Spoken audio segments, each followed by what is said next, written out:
नमस्कार, मी कीर्ती गायकवाड. स्वागत आहे आपलं आय न्यूज 28 मध्ये. चला तर मग जाणून घेऊयात महाराष्ट्रातल्या ताज्या घडामोडी. वाडा शहरामध्ये हिंदू नववर्ष व गुढीपाडव्याचे जुन्या रूढी परंपरेची काच धरत शोभायात्रा व कीर्तनाच्या माध्यमातून हर्ष उल्हासात स्वागत. हिंदू संस्कृतीच्या परंपरा रीतिरिवाजनुसार आज नववर्षाची सुरुवात होत असून या नववर्षाचे स्वागत देशात सर्वत्र होत असताना वाडा शहरातील सर्व जनमानसांनी जुन्या परंपरा रीतिरिवाजांना सांभाळत नव्या पिढीला मार्गदर्शन करत मोठ्या आनंदात उत्साहात जल्लोषात साजरा करण्यात आला. जागोजागी घरोघरी गुढी उभारून त्याची यथासांग पूजा करून नववर्षाचे उत्तम प्रण करीत आशीर्वाद घेतला गेला. या गुढी उभारण्याचे महत्त्व म्हणजेच सुंदर रांगोळी काढून त्यावर पाटाची आसनाची मांडणी करून श्रीफळ, विडा, पान, सुपारी, हळद, कुंकू, प्रसाद यांचा आरास बनवून त्या पाटावर वेळूची किंवा बांबूची काठी उभारून त्या बांबूच्या शेवटच्या टोकावर भगवे महावस्त्र लावून त्याला गोड साखरेची गाठी तसेच लिंबाड्याचा पाला आणि पुष्पहार आणि त्यावर तांब्याचा कलश ठेवून उभारलेल्या गुढीची मनोभावे पूजा केली जाते.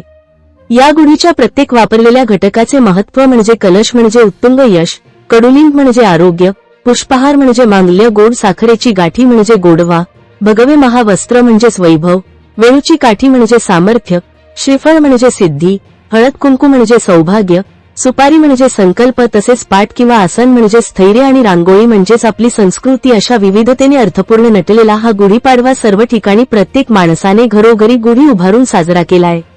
यावेळेस शोभायात्राचे सुद्धा आयोजन करण्यात आले. यामध्ये पारंपरिक वेशभूषांचे परिधान करून तसेच देवी देवतांचे आराध्यांचे वेश रूपांतर करून पारंपरिक वाद्यासहित वाजत गाजत आणि कीर्तन भजनाच्या स्वरूपामध्ये संपूर्ण वाडा शहरांमध्ये शोभायात्रा काढण्यात आली.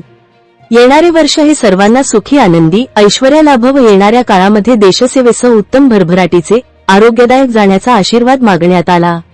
सर्व धर्माने या सोहळ्याचा मनमुराद आनंद लुटला. वार्ताहर इंडिया न्यूज 28 साठी कोऑर्डिनेटर वैभव आळशीच्या जोडीला प्रणय प्रभाकर पाटील, पालघर जिल्हा ब्युरो चीफची रिपोर्ट. गुढीपाडव्याच्या हार्दिक शुभेच्छा. आज अत्यंत उत्साहपूर्वक आणि नाविन्यपूर्ण नवीन वर्षाच्या शुभेच्छा देऊन आम्ही आज शोभायात्रा काढलेली आहे. आज अतिशय वाडेगावातील उत्स्फूर्त मुलांचा, पालकवर्गांचा, इतर बुजुर्ग लोकांचा, महिला वर्गाचा अतिशय प्रामाणिकपणे आणि नियोजनबद्ध अशी शोभायात्रा काढण्यात आलेली आहे.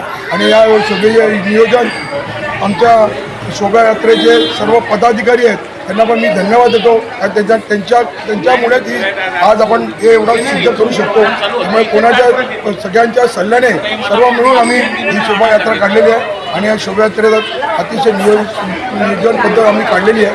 त्यामुळे आम्ही खूप शुभेच्छा देऊन तिथं शांता समारोप करतो. खूप शुभेच्छा देतो.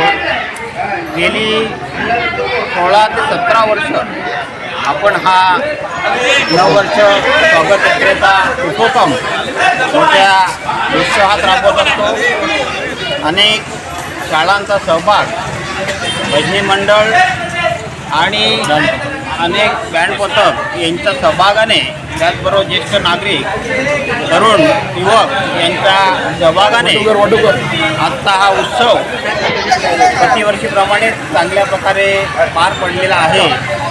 या उत्सवात अनेक संस्थांचे सुद्धा लोक सहभागी झालेले आहेत. अनेक पक्षांचे सुद्धा पदाधिकारी पक्षभेद उचलून या ठिकाणी सहभागी झालेले आहेत. त्या सर्वांचे मी नववर्ष स्वागत समितीच्या वतीने खूप स्वागत करतो व त्यांचे आभारी मानतो. जय हिंद, जय महाराष्ट्र. जय श्रीराम. आहे शोभायात्रा काढली होती. काय उत्सव होता, कसा होता? नवीन वर्षाच्या सर्वप्रथम सर्व वाडा शहरवासियांना आणि माझ्या या सर्व बांधवांना शुभेच्छा देतो. वाडा शहरात परंपरागत असं हे नववर्षाचं आपण शोभायात्रा काढत असतो आणि ह्या शोभायात्रेमध्ये वाडा शहरातील सर्व स्तरातील सर्व मंडळी इथे उपस्थित राहतात आणि या शोभायात्रेची अतिशय नियोजनबद्ध असं ही शोभायात्रा काढली जाते. त्यासाठी सर्व वाडेवासियांना मी खूप धन्यवाद देतो.